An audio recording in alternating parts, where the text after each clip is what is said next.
Bonjour tout le monde, je m'appelle Solana et aujourd'hui nous allons parler de Journée mondiale de l'eau et l'importance de l'eau.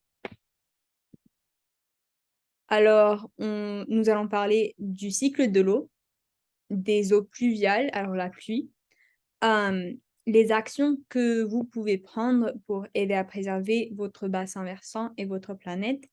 Et finalement, nous allons faire une expérience pour examiner l'eau d'une source d'eau locale. Heu, pour commencer, 66 de notre corps est composé de l'eau. Hem, Ça forme la salive, ça régule la température corporelle, ça élimine les déchets corporels, ça fournit de l'oxygène dans le corps et ça forme la plupart des organes de notre corps. Et ça permet aussi aux cellules, de développer et de survivre dans votre corps. Alors l'eau, c'est très important pour la vie. Ça se trouve partout sur la terre, dans les lacs, des océans, des calottes polaires et l'eau est importante pour, pas qu'être 2 raisons principales. L'eau se trouve dans toutes ses phases sur la terre, ce qui ne se passe que seulement avec l'eau, en fait. L'eau, elle a la capacité d'être un solide, un liquide ou un gaz et cela aide à créer des différents habitats sur la terre. Et finalement, l'eau aide à contrôler les températures. Ça peut réguler les climats afin qu'ils ne deviennent ni trop chauds, ni trop froids, ce qui est très important pour les humains qui aiment les environnements au milieu du froid et du chaud.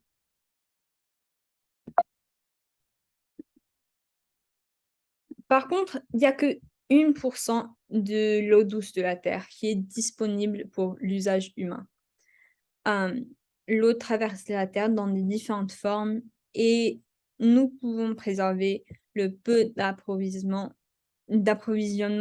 que nous disposons par faire les choses que je vais mentionner dans une seconde. Alors nous avons la cycle de l'eau le cycle de l'eau, pardon.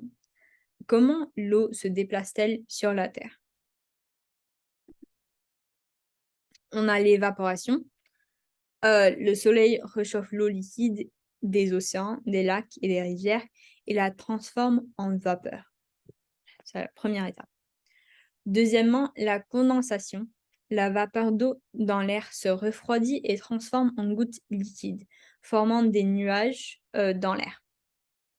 Et puis nous avons la précipitation. L'eau retombe sur terre sous forme de pluie, de grêle, de résil ou de neige. Et puis la recueil. L'eau s'infiltre dans le sol en tant qu'eau souterraine. L'eau restante est du ruissellement, des rivières et des choses comme ça. Et voilà un petit vidéo sur le cycle de l'eau que nous allons regarder ensemble.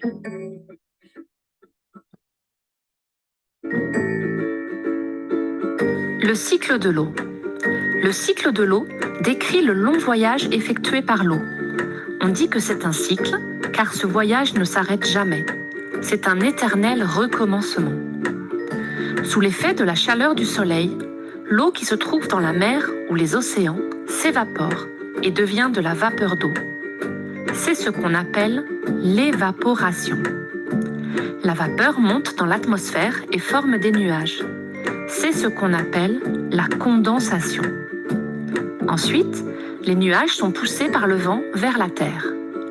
L'eau contenue dans les nuages retombe ensuite sur Terre sous la forme de précipitations. La pluie, la neige, la grêle. L'eau coule ensuite dans les lacs et les rivières qui se jettent dans la mer. Le cycle ne s'arrête jamais. L'eau va à nouveau s'évaporer et former des nuages.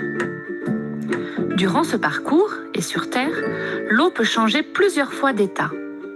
État liquide, état gazeux, la vapeur, état solide, la glace.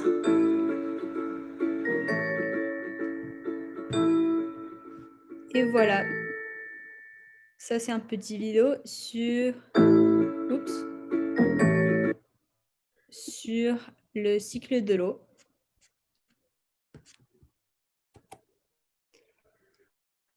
Ensuite, voilà un exemple de l'eau qui vient en forme de tsunami. C'est un ruissellement des eaux pluviales euh, et la pluie qui coule sur la sol, mais il y en a trop en fait pour l'eau de l'eau pour le sol à l'absorber. Alors, euh, lorsque la pluie tombe sur les surfaces pavées, une quantité beaucoup plus importante de ruissellement est créée par rapport à la pluie qui tombe sur une zone boisée. Euh, dans des surfaces pavées, vous avez plus de chances d'avoir des tsunamis que dans des zones sans, sans route, dans des forêts par exemple. Et ces grands volumes d'eau sont transportés vers vos cours d'eau, vos lacs, vos zones humides et rivières locaux, également contenus sous le nom de bassin versant local. Et Mikenge est dans le bassin versant du Sankuri. Pardon si je n'ai pas prononcé correctement. Alors, il y a des problèmes de ruissellement et des eaux pluviales. Le ruissellement peut ramasser des pollutants comme les déchets, les produits chimiques et la saleté. Et le sol et les cours d'eau, ça leur emmène à des lacs et des eaux souterraines. Et la grande quantité des eaux pluviales peut inonder et endommager les maisons, inonder les champs, éroder des canaux, des cours d'eau et endommager ou détruire l'habitat du poisson et de la faune. Cela peut entraîner des pénuries d'eau pour les personnes et la faune aquatique.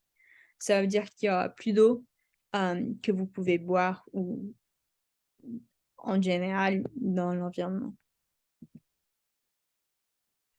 Et en fait, la plupart des eaux de ruissellement ne sont pas traitées. Les eaux pluviales du Congo ne sont pas traitées. Les eaux de ruissellement s'écoulent directement dans les océans, les baies, les lacs et les rivières. Qu'est-ce que ça veut dire? Toute la saleté, les déchets, les contaminants transportés par le ruissellement vont directement dans l'écosystème de notre bassin versant. L'eau qui n'est pas traitée tue la vie marine, présente des risques pour la santé des nageurs et dégrade la qualité de l'eau. De nombreuses rivières près de vous en fait sont contaminées par des métaux traces, ce qui veut dire que c'est très dangereux pour de boire cette eau, de se nager dans cette eau. Alors pourquoi devriez-vous vous en soucier?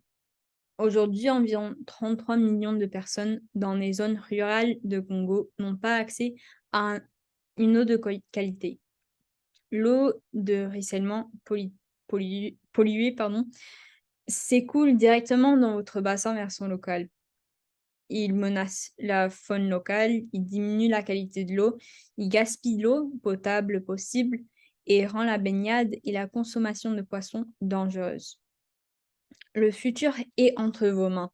Vous pouvez prendre des mesures pour préserver les écosystèmes des bassins versants locaux et votre planète pour les générations futures. Euh, par, par prendre ces mesures. Vous pouvez nettoyer les flux, ne jeter aucun déchet dans les cours d'eau ou dans les routes. À cause des tsunamis, les routes, il y a de l'eau dans les routes et ça le retrouve dans l'eau et la contamine.